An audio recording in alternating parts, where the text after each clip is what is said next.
अभी हाल ही में आप लोगों ने देखा कि अमेरिका में राष्ट्रपति का चुनाव हुआ और डोनाल्ड ट्रंप कमला हैरिस को चुनाव हराकर अमेरिका के राष्ट्रपति का चुनाव जीत चुके हैं।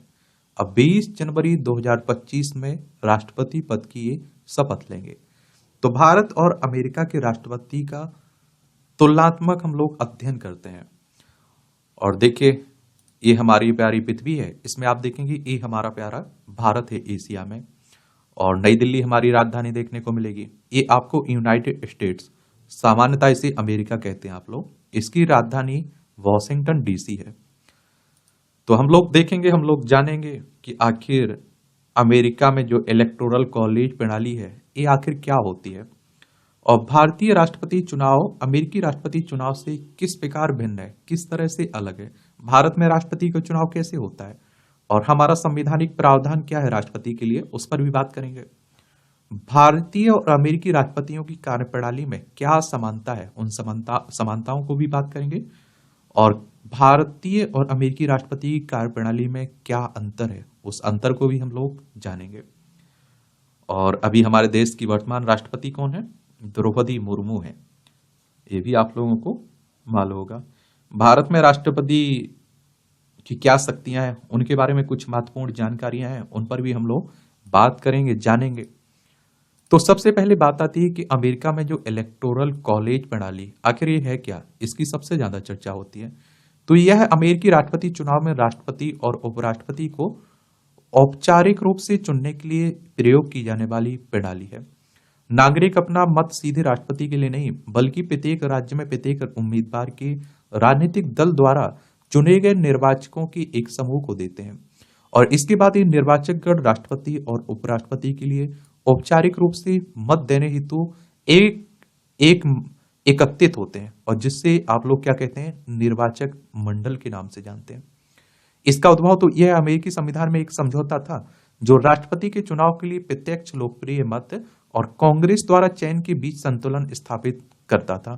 यह राष्ट्रपति को जनता से सीधे अपील करने से रोकने तथा मध्यस्थ निकाय के माध्यम से कार्यकारी शक्ति पर अंकुश लगाने के लिए एक सुरक्षा उपाय के रूप में कार्य करता था।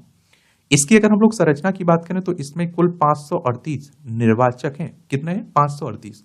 राष्ट्रपति पद जीतने के लिए किसी उम्मीदवार को 270 निर्वाचक मतों की बहुमत की आवश्यकता होती है। निर्वाचन मंडल का प्रभाव, राष्ट्रीय स्तर पर लोकप्रिय मत जीतने वाला उम्मीदवार भी राष्ट्रपति पद से वंचित रह सकता है यदि निर्वाचक मंडल में नागरिकों की पसंद के विरुद्ध मतदान करते हैं। कई बार आपने देखा होगा किसी राष्ट्रपति के उम्मीदवार को ज्यादा मत मिल जाते हैं फिर भी वो चुनाव हार जाता है। आप समझ रहे हैं? क्योंकि निर्वाचक मंडल में नागरिकों की पसंद के विरुद्ध मतदान करते हैं एक तरह से। अमेरिकी इतिहास में ऐसा 5 बार हुआ जिसमें 2002 और 2016 के चुनाव भी शामिल है जहां लोकप्रिय मत का विजेता इलेक्टोरल कॉलेज में हार गया था। भारतीय राष्ट्रपति चुनाव की बात करें, अमेरिकी चुनाव से किस प्रकार भिन्न है? तो निर्वाचक मंडल संरचना, राष्ट्रपति का चुनाव एक निर्वाचक मंडल प्रणाली के माध्यम से होता है जिसमें निम्नलिखित सदस्य शामिल होते हैं। ये भारत की बात हो रही है। निर्वाचित सदस्यों में आप देखते हैं कि एमपी होते हैं। इसमें सदन के दोनों सदनों जिनमें लोकसभा और राज्यसभा के सभी निर्वाचित सदस्य भाग लेते हैं। हमारे देश में जो राष्ट्रपति का चुनाव होता है ना, इसमें आप देखिए लोकसभा और राज्यसभा के निर्वाचित सदस्य भाग लेते हैं, मनोनीत सदस्य भाग नहीं लेते हैं। विधानसभाओं के निर्वाचित सदस्य भाग लेते हैं। इसमें सभी राज्यों और केंद्र शासित प्रदेश दिल्ली और पुडुचेरी की विधानसभाओं के निर्वाचित सदस्य शामिल होते हैं। अब आप देखिए जम्मू कश्मीर में भी विधानसभा हो चुकी है, केंद्र शासित प्रदेश बन चुका है, तो उसके सदस्य भी अब शामिल होंगे इसमें। नामांकन प्रक्रिया की बात करें तो यह उम्मीदवार को 50 प्रस्तावक और 50 समर्थकों की हस्ताक्षरित सूची के साथ नामांकन में दाखिल करना होगा। इसलिए आप देखते हैं कि हर कोई चुनाव नहीं लड़ पाता है राष्ट्रपति का। अब लगभग आप लोगों को देखने को मिलता है 2 ही उम्मीदवार चुनाव लड़ते हैं, एक सत्ता पक्ष की तरफ से, एक विपक्ष की तरफ से, क्योंकि एक उम्मीदवार को 50 तो प्रस्तावक चाहिए होते हैं और 50 समर्थकों की हस्ताक्षरित सूची चाहिए होती है। पहले क्या होता था कि कोई भी राष्ट्रपति का चुनाव लड़ लेता था। इन प्रस्तावकों और समर्थकों को निर्वाचक मंडल के सदस्यों से चुना जाना चाहिए। मतदान प्रक्रिया की बात करें तो राष्ट्रपति चुनाव में निर्वाचक मंडल के मतदाता किसी पार्टी के उम्मीदवार को मत नहीं देते हैं, बल्कि वरीयता क्रम में उम्मीदवारों के नाम मतपत्र पर लिखते हैं कि पहले पर हमें ये पसंद है, दूसरे पर ये पसंद है। यह प्रणाली मतदाताओं को एकल विकल्प के स्थान पर अपनी प्राथमिकताएं व्यक्त करने की सुविधा प्रदान करता है और देखिए, जो हम बात कर रहे हैं ना निर्वाचक मंडल की, इसमें कौन कौन सदस्य होते हैं? लोकसभा, राज्यसभा और विधानसभा के निर्वाचित सदस्य होते हैं। निर्वाचित शब्द जरूर याद रखिएगा। अगर हम लोग वोट के मूल्य की बात करें, तो वोट के मूल्य का परिकलन मतदान प्रणाली में सांसदों विधायकों द्वारा दिए गए वोटों का अलग अलग मूल्य होता है। किसी सांसद के वोट का मूल्य प्रत्येक सांसद, चाहे वह लोकसभा हो या राज्यसभा हो, का वोट मूल्य 700 निर्धारित किया गया है। लोकसभा और राज्यसभा के जो सदस्य हैं ना, उनका वोट मूल्य समान है। किसी विधायक के वोट का मूल्य प्रत्येक विधायक के वोट का मूल्य राज्य की जनसंख्या को उसकी विधानसभा में विधायकों की संख्या से भाग देकर निर्धारित किया जाता है, और प्राप्त जो भागफल होता है उसे 1000 से विभाजित किया जाता है। उदाहरण के लिए उत्तर प्रदेश प्रत्येक विधानसभा का विधायक का वोट मूल्य अधिकतम 208 है, और जबकि अरुणाचल प्रदेश में सबसे कम 8 देखने को मिलता है। जीत के अगर कोटे की बात करें, तो उम्मीदवार को जीतने के लिए दिए गए कुल वोटों का 50% प्लस एक वोट हासिल करना होता है, यदि यह आम चुनाव से अलग होता है जहां साधारण बहुमत ही पर्याप्त होता है। जम्मू कश्मीर विधानसभा की अनुपस्थिति के कारण वोट का मूल्य 708 से घटाकर 700 हो गया था। ठीक है, ये आप देखिए, भारत के राष्ट्रपति के लिए संवैधानिक प्रावधान है। अनुच्छेद 54 को अगर आप पढ़ें, तो राष्ट्रपति के निर्वाचन की बात की गई है। अनुच्छेद 55 में राष्ट्रपति के निर्वाचन की रीति की बात की गई है। अनुच्छेद 56 में राष्ट्रपति की पदावधि की बात की गई है। अनुच्छेद 57 में पुनर्निर्वाचन के लिए पात्रता की बात की गई है। अनुच्छेद 58 में राष्ट्रपति निर्वाचन होने के लिए जो अहर्ताएं रखी गई, उनकी बात की गई है। और ये चुनाव करवाता कौन है? भारतीय निर्वाचन आयोग, इलेक्शन कमीशन ऑफ इंडिया, एक संवैधानिक पद है। संविधान के अनुच्छेद 324 के तहत चुनाव आयोग की स्थापना की बात की गई। 25 जनवरी 1950 में स्थापना हुई थी। 25 जनवरी को आप लोग मतदाता दिवस मनाते हैं। नई दिल्ली में हेडक्वार्टर देखने को मिलेगा।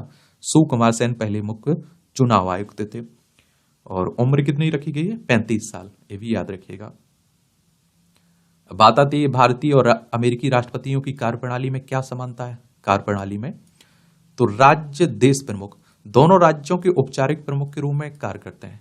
तो राज्य यहां कहने का मतलब है देश से।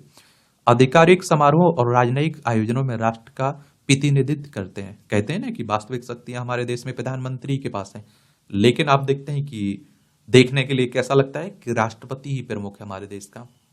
संविधान में ऐसा है ही। निर्वाचन प्रक्रिया आप लोगों ने सुना भी होगा कि देश का पहला नागरिक राष्ट्रपति। दोनों को अपनी अपनी भूमिकाओं का निर्वहन करने हेतु निर्वाचित किया जाता है। हालांकि निर्वाचन की प्रक्रिया में भिन्नता होती है। भारत में अप्रत्यक्ष, अमेरिका में प्रत्यक्ष। और जितने भी काम हमारे देश में होते हैं वो राष्ट्रपति के नाम से ही तो होते हैं। वीटो शक्ति दोनों को अपने अपने विधायी निकायों द्वारा पारित विधान पर वीटो लगाने का प्रावधान है। आपातकाल शक्तियां तो दोनों ही देश आपातकाल की उद्घोषणा कर सकते हैं और विशेष शक्तियां ग्रहण कर सकते हैं। हालांकि इन शक्तियों की प्रकृति एवं सीमा में भिन्नता होती है। राजनयिक भूमिका दोनों राष्ट्रपतियों के पास संधियों पर वार्ता करने और अंतर्राष्ट्रीय संबंधों में अपने देश का प्रतिनिधित्व करने की शक्ति होती है। औपचारिक कर्तव्य दोनों विभिन्न औपचारिक कर्तव्यों का पालन करते हैं, जिनमें नए अधिनियमों की शुरुआत, सम्मान प्रदान करना, विदेशी गणमान्य व्यक्तियों की मेजबानी शामिल है। ये समानताएं हैं। अब भारतीय अमेरिकी राष्ट्रपतियों की कार्यप्रणाली में कुछ अंतर भी है। इन अंतर को भी आपको याद रखिएगा। ये पहलू हो गए भारतीय राष्ट्रपति, ये अमेरिकी राष्ट्रपति। अगर हम लोग शक्तियों की बात करें, तो आप देखिए, सीमित कार्यकारी शक्तियां मुख्य रूप से औपचारिक भूमिका का निर्वहन, जबकि वास्तविक शक्ति हमारे देश में प्रधानमंत्री के पास होती है। लेकिन अमेरिकी राष्ट्रपति अलग है। कार्यकारी शाखा का नेतृत्व करने वाले राज्य और सरकार दोनों के प्रमुख के रूप में कार्य करने वाला महत्वपूर्ण कार्यकारी प्राधिकारी है अमेरिकी राष्ट्रपति। कार्यप्रणाली में बात करें तो भारत का राष्ट्रपति मंत्रिपरिषद की सलाह पर कार्य करता है और प्रधानमंत्री के साथ सामूहिक रूप से लिए गए निर्णय पर। और अमेरिकी राष्ट्रपति की बात करें तो कार्यकारी निर्णय लेने, अधिकारियों की नियुक्ति करने और स्वतंत्र रूप से कार्यकारी आदेश जारी करने की स्वायत्ता है इसके पास। भारतीय राष्ट्रपति की निर्वाचन प्रक्रिया की बात करें तो संसद और राज्य विधानसभाओं के सदस्यों के निर्वाचक मंडल द्वारा निर्वाचित होता है। अमेरिकी के राष्ट्रपति की बात करें तो प्रत्येक चुनाव प्रणाली के माध्यम से निर्वाचित, जहां नागरिक निर्वाचकों के लिए मतदान करते हैं, जो फिर राष्ट्रपति के लिए मतदान करते हैं। पदावधि की बात करें तो 5 वर्ष का कार्यकाल होता है भारत के राष्ट्रपति का, और किसी भी संख्या में पुनः निर्वाचित होने के लिए पात्र होता है। लेकिन आप देखिए, अमेरिकी राष्ट्रपति का 4 साल का कार्यकाल होता है। एक अतिरिक्त कार्यकाल कुल 8 वर्ष के लिए पुनः निर्वाचित हो सकता है, उससे ज्यादा नहीं हो सकता है। 2 बार ही आप देखते हैं राष्ट्रपति का चुनाव लगातार आप देखते हैं अमेरिका का बन पाते हैं। डोनाल्ड ट्रंप देखिए, उससे पहले आप लोग देख लीजिएगा, 2 बार बन सकते हैं। बराक ओबामा 8 साल आप देखते हैं कि राष्ट्रपति रहे। महाभियोग की बात करें तो संविधान का उल्लंघन करने के लिए महाभियोग चला लगाया जा सकता है। कहाँ? अब भारत के राष्ट्रपति पर, जिसके लिए संसद के दोनों सदनों में 2/3 बहुमत की आवश्यकता होती है। वहीं अमेरिका के राष्ट्रपति की बात करें तो राष्ट्रपति पर राजद्रोह, रिश्वतखोरी या अन्य गंभीर अपराध या दुराचार के लिए महाभियोग लगाया जा सकता है। महाभियोग प्रतिनिधि सभा द्वारा शुरू किया जाता है, जिसके बाद सीनेट द्वारा मुकदमा चलाया जाता है। कार्यपालक प्राधिकारी सीमित स्वतंत्र प्राधिकार के साथ मुख्य रूप से प्रधानमंत्री मंत्रिमंडल की सलाह पर शक्तियों का प्रयोग करता है। भारत का राष्ट्रपति, अमेरिकी के राष्ट्रपति की बात करें तो स्वतंत्र रूप से कार्य करने, संघीय अधिकारियों को नियुक्त करने और कांग्रेस की स्वीकृति के बिना कार्यकारी शाखा को निर्देशित करने का अधिकार देता है। और विशेष अधिकार की अगर हम लोग बात करें तो भारत के राष्ट्रपति के संदर्भ में बात कर रहा हूं। आधिकारिक क्षमता में कार्य के लिए कानूनी कार्यवाही से प्रतिरक्षा के संबंध में कुछ विशेष अधिकार हैं। वहीं अमेरिकी राष्ट्रपति की बात करें, कांग्रेस और न्यायालयों से जानकारी गुप्त रखने के लिए कार्यकारी विशेष अधिकार सहित व्यापक विशेष अधिकार प्राप्त हैं। उन्मुक्ति की बात करें तो आप देखिए, भारतीय राष्ट्रपति की आधिकारिक कार्यों के लिए विधिक कार्यवाही से उन्मुक्ति, लेकिन व्यक्तिगत कार्यों के लिए मुकदमा चलाया जा सकता है। वहीं अमेरिकी राष्ट्रपति की बात करें तो कार्यालय में रहते हुए की गई कार्यवाहियों के लिए सिविल मुकदमों से उन्मुक्ति, लेकिन अवैध गतिविधियों के लिए आपराधिक आरोपों का सामना कर सकता है। राजनीतिक संबद्धता की बात करें तो सामान्यतः एक राजनीतिक दल से संबद्ध है, लेकिन कार्यालय में निष्पक्ष रूप से कार्य करने की अपेक्षा की जाती है भारत के राष्ट्रपति के बारे में। क्योंकि आप देखते हैं कि द्रौपदी मुर्मू चुनाव जीती हैं तो किसकी बदौलत जीती हैं? बीजेपी की बदौलत। और आप देखिए, अमेरिकी राष्ट्रपति की बात करें तो दल संबद्धता के आधार पर निर्वाचित एक विशिष्ट राजनीतिक दल का प्रतिनिधित्व करने वाला तथा पक्षपातपूर्ण राजनीति में संलग्न होता है अमेरिका का राष्ट्रपति। ये भी आप लोग याद रखिएगा। और अगर हम लोग भारतीय राष्ट्रपति की बात करें तो भारत की आप देखिए मुर्मू की बात करें, द्रौपदी मुर्मू भारत की पहली जनजातीय राष्ट्रपति हैं। प्रतिभा पाटिल के बाद दूसरी महिला राष्ट्रपति हैं। देश की पहली महिला राष्ट्रपति कौन थी? प्रतिभा पाटिल। देश की पहली महिला प्रधानमंत्री इंदिरा गांधी। वह ओडिशा के मयूरभंज जिले से हैं और संथाल जनजाति, गोंड और भील के बाद भारत की तीसरी सबसे बड़ी जनजाति है, इनसे इससे संबंधित रखती हैं। ठीक है। और राष्ट्रपति कौन होता है? भारतीय गणराज्य का प्रमुख भारत का प्रथम नागरिक होता है। और इसके निर्वाचन की बात की ना मैंने कि संसद के दोनों सदनों के सदस्य सांसदों और राज्य विधानसभा, दिल्ली और पुडुचेरी विधानसभा के जो निर्वाचित सदस्य होते हैं उनसे मिलकर बने निर्वाचक मंडल द्वारा होता है। लेकिन राज्यसभा, लोकसभा, विधानसभाओं के मनोनीत सदस्य तथा परिषद के सदस्य निर्वाचक में भाग नहीं लेते हैं। संवैधानिक प्रावधान की बात करें तो अनुच्छेद 54 से लेकर 62 तक राष्ट्रपति से संबंधित है। अब राष्ट्रपति की शक्तियों की बात करें तो विधायी शक्तियां, लोकसभा को विघटित करने की शक्ति है, किसी विधेयक को पारित करने के लिए अंतिम सहमति देना। अब देखिए, कोई कानून बनता है तो राज्यसभा लोकसभा में आता है, उस पर चर्चा होती है, उसे आप लोग विधेयक कहते हैं। और जब राज्यसभा लोकसभा से पारित होता है, राष्ट्रपति की सहमति मिलती है, तभी वो कानून बनता है।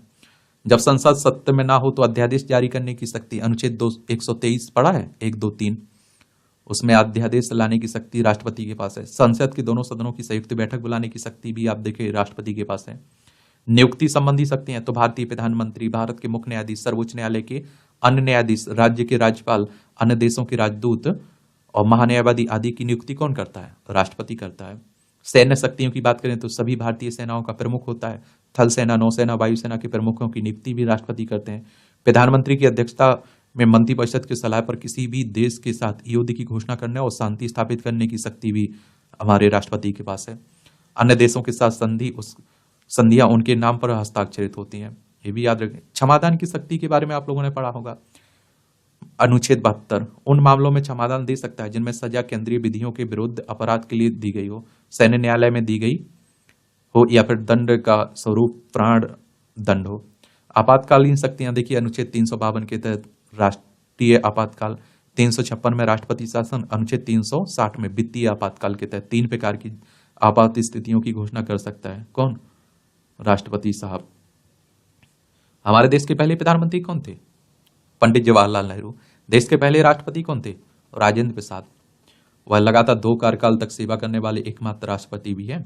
जाकिर हुसैन भारत के तीसरे राष्ट्रपति और पहले मुस्लिम राष्ट्रपति थे। वह भारत के सबसे कम समय तक 2 वर्ष से कम सेवा देने वाले आप देखते हैं कि राष्ट्रपति थे और पद पर ही रहते हुए उनकी मौत हो गई थी। अब तक 2 राष्ट्रपति डॉक्टर जाकिर हुसैन और फखरुद्दीन अली अहमद ने अपने कार्यकाल के दौरान ही मौत हो गई थी उनकी। जब मई 1969 में राष्ट्रपति डॉक्टर ज़ाकिर हुसैन की मृत्यु हुई तो तत्कालीन उपराष्ट्रपति भी वीवी गिरी राष्ट्रपति के रूप में कार्य कर रहे थे। इसके तुरंत बाद वीवी गिरी ने राष्ट्रपति का चुनाव लड़ने के लिए इस्तीफा दे दिया। तब भारत के मुख्य न्यायाधीश एम हिदायतुल्लाह ने 20 जुलाई 1969 से 24 अगस्त 1969 तक कार्यवाहक राष्ट्रपति के रूप में काम किया था। ये भी याद रखिएगा, सब रखा करिए जानकारी। अब मेरे लिए कोई आपका सवाल हो, सुझाव हो तो बता सकते हैं।